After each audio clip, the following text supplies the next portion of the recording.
È forte del sostegno della Lega Padovana di Governo, dai sottosegretari Massimo Bitonci e Andrea Ostellari, al deputato e commissario veneto del partito Alberto Stefani. Nicola Pettenuzzo, 53 anni, sindaco di San Giorgio in Bosco, si candida alla segreteria provinciale nel congresso di domenica prossima.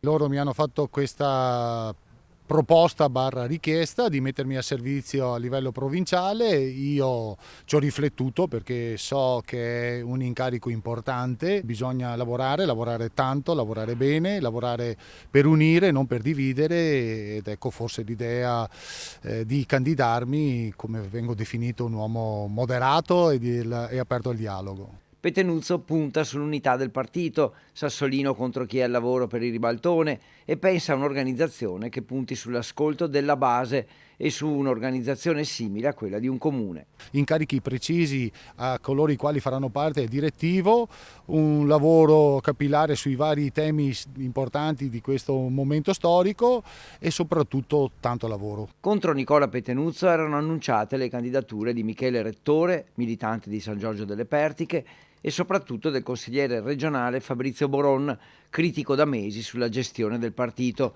Con un colpo di scena però, durante un'affollata riunione, Boron e Rettore hanno ritirato le loro candidature, compattando il fronte opposto a Pettenuzzo con il sostegno a Michele Giraldo, 39enne sindaco di Brugine. Quando ci sono persone che si mettono a disposizione del partito, per me, per come la vedo io, sono aperto ad accogliere, come è giusto che sia,